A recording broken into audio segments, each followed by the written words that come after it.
Hello aspirants, today we are going to discuss question number 16 of Telangana Movement and State Formation, discussion by me, Virovikan Sharma. So నిన్నటి వరకు మనం తెలంగాణ సమాజం మీద రకరకాల impacts discuss చేసాం. నిన్నటి క్వశ్చన్లో మనం తెలంగాణ సమాజం మీద, తెలంగాణ డైలెక్ట్, తెలంగాణ కల్చర్ మీద ఆంధ్ర పెట్టుబడిదారులు తీసుకొచ్చినటువంటి పరిశ్రమల ఇంపాక్ట్ మనం చూసాం. అంటే ఇది నాన్ స్టేట్ యాక్టర్స్ అని చెప్పొచ్చు. అంటే ఆంధ్ర ఇండస్ట్రియలిస్ట్ అనే వాళ్ళు గవర్నమెంట్ లో అఫీషియల్ గా భాగం కాదు, they are non state actors.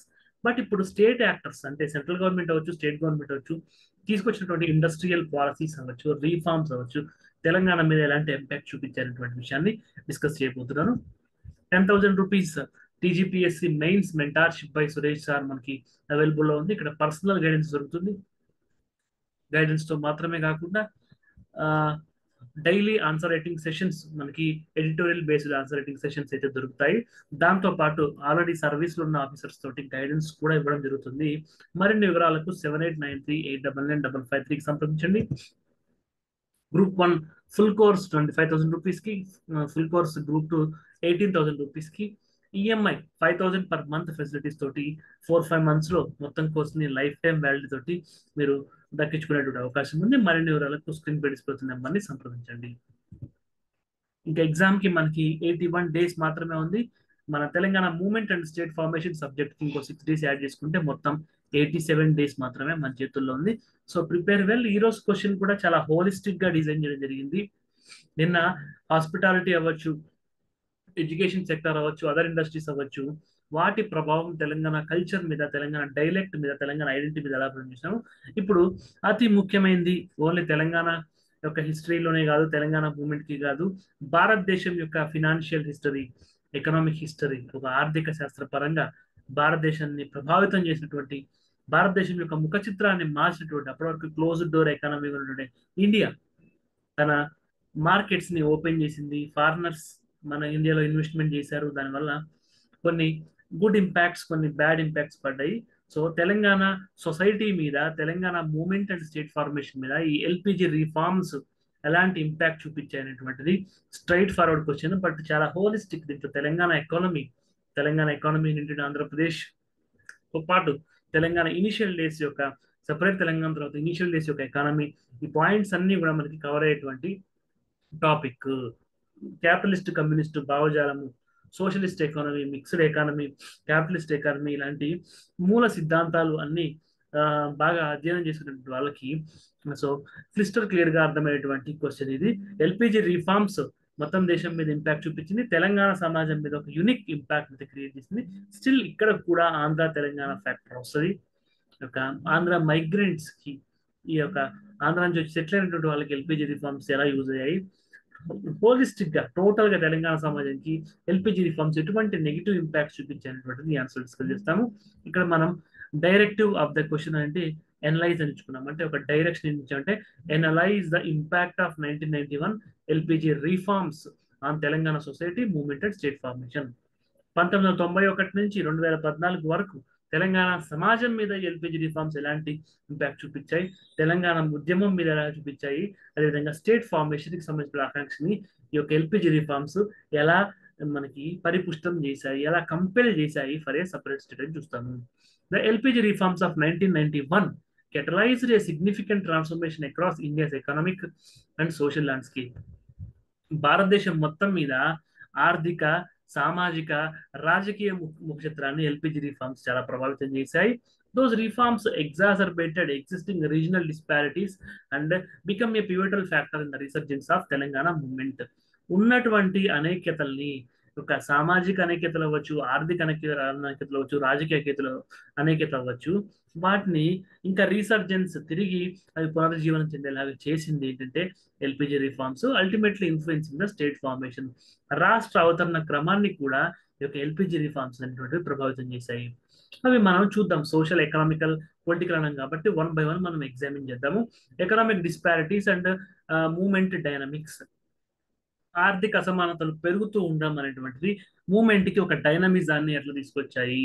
Growth of Hyderabad, the city emerged as a major IT and pharmaceutical hub, attracting substantial investments and generating high economic growth. City grow అవుతుంది ఆర్థికంగా, ఐటీ సెక్టార్, ఫార్మా సెక్టార్ అభివృద్ధి చెందుతున్నాయి, పెట్టుబడులు వస్తున్నాయి. But పెట్టుబడులు ఎందులోకి వస్తున్నాయి? కంపెనీస్లోకి వస్తున్నాయి. కంపెనీస్ని own చేసుకున్న వాళ్ళు ఎవరు? తెలంగాణ, ఇతరులు, ముఖ్యంగా ఆంధ్ర వాళ్ళు. ఉద్యోగాల కల్పన జరుగుతుంది. బట్ ఆ ఉద్యోగాలు పొందింది ఎవరు? తెలంగాణ, ఇతరులు, ముఖ్యంగా ఆంధ్ర వాళ్ళు.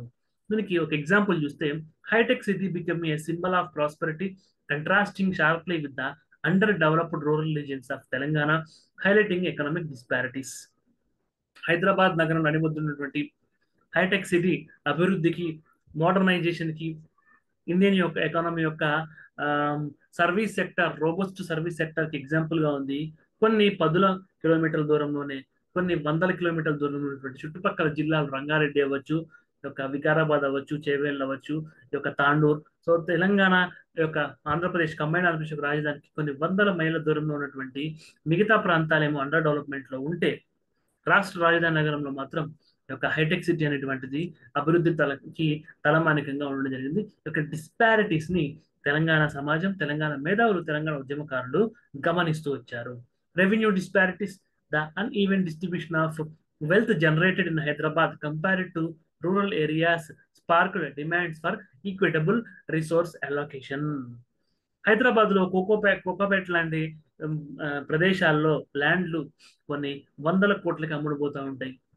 5-10 కిలోమీటర్ల దూరంలోనే విలేజెస్ అని చెప్పేసి మనకి నానక్రామ్ కూడా, ఇంతకు ముందు నానక్రామ్ కూడా విలేజ్ అని చెప్పి పిలిచేవాళ్ళు. ఇప్పుడు డెవలప్ అయింది, బట్ ఒకప్పుడు అది అండర్ డెవలప్డ్ గానే ఉంది. ఇలా number of areas hitech city చుట్టుపక్కల ఇప్పటికీ రూరల్ బ్యాక్గ్రౌండ్ లో ఇది మనకు కనిపిస్తుంది. బట్ హైదరాబాద్ హైటెక్ సిటీ చుట్టుపక్కల మాత్రం డెవలప్మెంట్ అనేటువంటిది మనకి కనిపిస్తూ ఉంటుంది. ఈ యొక్క రెవెన్యూ డిస్పారిటీస్ యొక్క ఆ చుట్టుపక్కల ప్రాంతాల్లో ఉన్నటువంటి ల్యాండ్కే డిమాండ్ లేకపోవడం, బట్ ఇన్వెస్ట్మెంట్స్ వచ్చిన ప్రాంతాల్లో డిమాండ్ ఉండడం, ఇలాంటి డిస్పారిటీస్ మాత్రం మనకి ఇప్పటికీ కనిపిస్తూ ఉంటాయి. ఈ రిసోర్స్ అలొకేషన్, ప్రభుత్వ యంత్రాంగము పెట్టుబడులను ఆకర్షించాలి అనేటువంటి ప్రయత్నంతో వాళ్ళ ఎనర్జీస్ అన్నిటినీ కొన్ని ప్రాంతాల మీదనే కేంద్రీకరించడం, వాటితో రెవెన్యూ జనరేట్ చేసుకోవడము, అది ఎక్స్చెక్కర్ ప్రభుత్వ ఖజానాలోకి వెళ్ళడం, ప్రభుత్వాలు మళ్ళీ ఆ డబ్బును తీసుకెళ్లి ఆంధ్ర ప్రాంతంలో డెవలప్మెంట్ వర్క్ మూవ్ చేయడం, మొత్తం ఇక్కడ ఎకనామిక్ యాక్టివిటీ జరుగుతుంది. కానీ ఆ యాక్టివిటీకి మూల బిందువు అయినటువంటి తెలంగాణ సమాజం ఆ యొక్క అభివృద్ధి ఫలాలను తీసుకోవట్లేదు. Industrial development and regional imbalances, industrial concentration, industrial growth was largely concentrated in Hyderabad, leaving other parts of Telangana under developed. పరిశ్రమలు పెరుగుతున్నాయి హైదరాబాద్ చుట్టూనే, హైదరాబాద్ నడిబొడ్డున ఐటీ పరిశ్రమలు వస్తున్నాయి, హైదరాబాద్ అవుట్స్కట్స్ ఫార్మాస్యూటికల్ ఇండస్ట్రీస్ వస్తున్నాయి. హైదరాబాద్ నగరం అభివృద్ధి చెందుతుంది, కానీ హైదరాబాద్ లాగానే వరంగల్ అభివృద్ధి చెందట్లేదు, ఖమ్మం అభివృద్ధి చెందట్లేదు, కరీంనగర్ అభివృద్ధి చెందట్లేదు, నల్గొండ అభివృద్ధి చెందట్లేదు. ఈ ఇండస్ట్రీస్ అనేటువంటివి తెలంగాణలో మిగతా ప్రాంతాలకి విస్తరించట్లేదు. The lack of industrial in rural Telangana limited job opportunities and economic diversification. రాజధాని నగరంలో ఉద్యోగ కల్పన జరుగుతుంది. ఉద్యోగాలు ఇచ్చేవాళ్ళు మన వాళ్ళు కాదు, ఉద్యోగాలు చేసుకునే వాళ్ళు మన వాళ్ళే కాదు, కానీ ఉద్యోగ కల్పన జరుగుతుంది, దాని ద్వారా సంపద సృష్టి జరుగుతుంది.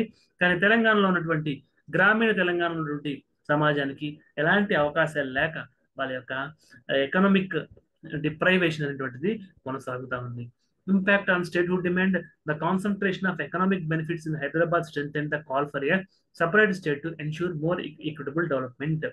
హైదరాబాద్ నగరం లాగానే మిగతా తెలంగాణ నగరాలకు కూడా అభివృద్ధి చేసి ఉంటే స్టేట్హుడ్ డిమాండ్ ఇంత ఉవ్వెత్తున వచ్చేది కాదు. అభివృద్ధి చెందిన నగరాన్ని మళ్ళీ మళ్ళీ అభివృద్ధి చెందిస్తూ చివరికి ఆ నగరంలో ఉన్నటువంటి యొక్క స్లమ్ ఏరియాస్ కి, అండర్ డెవలప్డ్ ఏరియాస్ కి కూడా ఆ యొక్క డెవలప్మెంట్ డైవర్సిఫికేషన్ అనేటువంటిది జరగకపోవడం అనేటువంటిది రాష్ట్ర అవతరణకి కావాల్సిన ఉద్యమం వైపు ప్రజల్ని ఉరుకొల్పింది. Social and cultural dynamics, urbanization and migration, the influx of migrants into Hyderabad created a complex social fabric causing native Telangana residents to fear cultural erosion. Very, very important and unique factor. యొక్క metro culture పేరుతోటి హైదరాబాద్ నగరంలో మనకి యాదవ సోదరులు ఉంటారు. మనకి సాంప్రదాయమైనటువంటి చాలా పండుగలు జరుగుతూ ఉంటాయి. బోనాలు అవ్వచ్చు, బతుకమ్మలు అవ్వచ్చు, సదరు ఉత్సవాలు మనకి ఓల్డ్ సిటీలో యొక్క ఐటీ సిటీస్ కి దగ్గరలో ఉన్నటువంటి జరుగుతూ ఉంటాయి.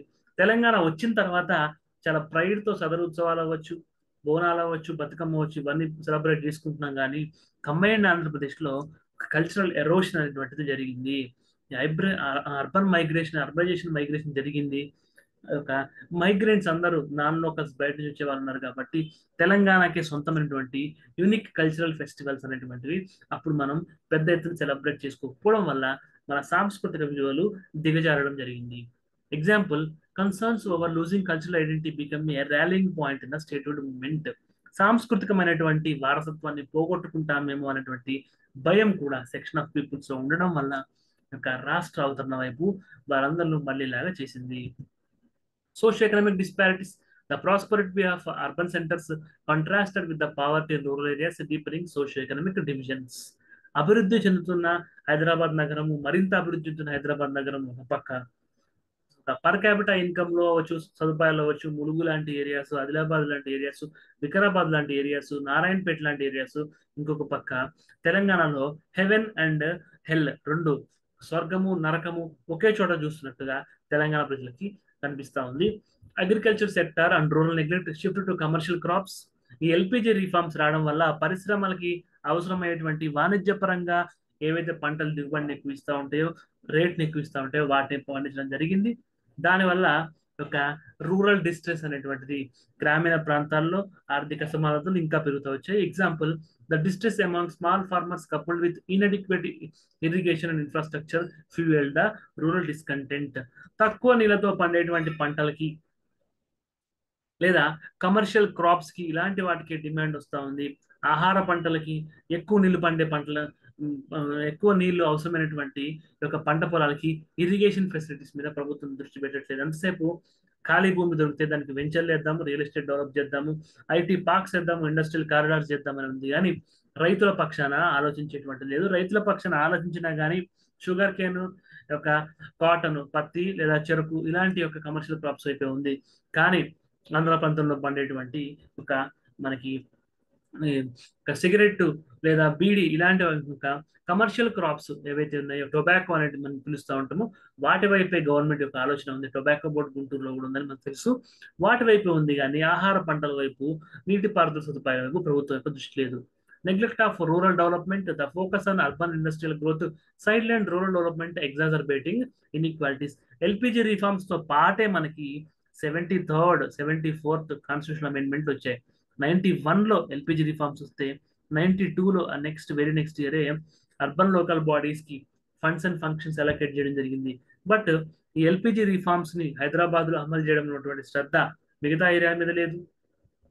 ఈ 92లో వచ్చినటువంటి 73rd 74th అమెండ్మెంట్స్ ని, ఒక డీసెంట్రలైజ్డ్ డెమోక్రటిక్ వాల్యూస్ ని మనకి అర్బన్ లోకల్ బాడీస్ కి, రూరల్ లోకల్ బాడీస్ కి ఇచ్చేటువంటి స్పృహ పటి పాలకుల్లో లేకపోవడం వల్ల రూరల్ డెవలప్మెంట్ అనేటువంటిది వెనకబడింది. Infrastructure development. Urban infrastructure boom. Significant investment in urban infrastructure like roads, IT parks and telecommunications benefited cities like Hyderabad. మనకి హైదరాబాద్ లో చూసుకుంటే హైదరాబాద్ మెట్రో రైలు కి ఆనాడే మనకి 2011 ఆ ప్రాంతంలోనే మనకి ఒక ప్లాన్స్, డిజైన్స్ అనేటువంటి స్టార్ట్ జరిగింది. అర్బన్ కనెక్టివిటీ పెరిగింది. బట్ రూరల్ ఏరియాస్ కి కనీసం మట్టి రోడ్లు కూడా లేనటువంటి పరిస్థితి అయితే ఆ రోజుల్లో ఉంది. Rural infrastructure deficit. అర్బన్ లో ఇన్ఫ్రాస్ట్రక్చర్ మనకి భూమిలో ఉండడము సర్ప్లస్ లో ఉంది అంటే ఆటోమేటిక్ గా అదే రూరల్ డెఫిసిట్ కి ఒక డామినో ఎఫెక్ట్ లాగా దారితీసింది. Rural regions saw little improvements in basic infrastructure hindering overall development, reinforcing regional disparities. Rural areas మీద ఇన్వెస్ట్మెంట్ చేయడం అనేటువంటిది అది వేస్ట్ ఇన్వెస్ట్మెంట్ కింద ఆనాడు ప్రభుత్వం భావించి మళ్ళీ మళ్ళీ అదే హైదరాబాద్ మీద వాటిని పెట్టడం జరిగింది. Political and administrative impacts.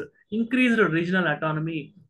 Decentralization policies allowed for greater regional autonomy, which local leaders used to argue for statehood. ఈ యొక్క అడ్మినిస్ట్రేటివ్ ఇంపాక్ట్స్ అనేటువంటిది రీజనల్ అటానమీ చెప్పాను కదా. 73rd 74th అమెండ్మెంట్ యాక్ట్స్ అమలు జరిగినట్లయితే ప్రాంతాల వారీగా ఉన్నటువంటి నాయకులు అవ్వచ్చు, లోకల్ లీడర్షిప్ కి కొన్ని ఫండ్స్, ఫంక్షన్స్ అనేటువంటి వస్తుంది. బట్ అవి డీసెంట్రలైజ్ చేయకుండా హైదరాబాద్ లో ఉన్నటువంటి రాష్ట్ర ప్రభుత్వం దగ్గర అన్ని అధికారాలు పెట్టుకోవడం వల్ల ఒక రీజనల్ అటానమీ దెబ్బతింది. The push for more control over local resources become a central theme in political discourse of Telangana. State financial commission అనేటువంటిది ఒకటి ఉంటుంది. దానికి కొన్ని ఫండ్స్ ని, కొన్ని ఫంక్షన్స్ ని డెలిగేట్ చేసి ఒక రీజనల్ గవర్నెన్స్ ని స్ట్రెంథన్ చేయాల్సిన బాధ్యత రాష్ట్ర ప్రభుత్వాల మీద ఉంటుంది. బట్ ఆ వైపు ఎల్పిజి రిఫార్మ్స్ టైంలో ఉన్నటువంటి రాష్ట్ర ప్రభుత్వాలు, పార్టీలతో సంబంధం లేకుండా రాష్ట్ర ప్రభుత్వాలు ఆ దిశగా అడుగులు వేయలేదు. The LPG reforms were a double-edged sword for Telangana, fostering economic growth in urban areas while exacerbating socio-economic disparities across the region. ఇది ఒక రెండు వైపులా పదులున్న కత్తి లాంటిది. ఏంటంటే హైదరాబాద్ లాంటి అర్బన్ సెంటర్స్ లో డెవలప్మెంట్, హైదరాబాద్ లాంటి కాదు, కేవలం హైదరాబాద్, ఇంకా ఆంధ్ర ప్రాంతంలో మిగతా సిటీస్ మీద కూడా వాళ్ళు ఇంట్రెస్ట్ పెట్టలేదు. కాబట్టి ఒకవైపు హైదరాబాద్ డెవలప్ అవ్వడం ఎంత నిజమో, ఇంకో పక్క ఆర్థిక అసమానతలు రాష్ట్ర వ్యాప్తంగా మిగతా ప్రాంతాల్లో డెవలప్ అవడం అనేటువంటిది అంతే సత్యము. The resultant imbalance intensified the demand for a separate state, providing a strong impetus for Telangana movement.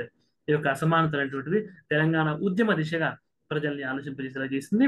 This complex interplay between economic policies and regional aspirations ultimately led to creation of Telangana in 2014.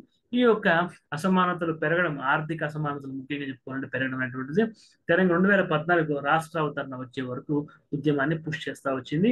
Under scoring the importance of addressing regional disparities in national economic planning. Very very unique and important point.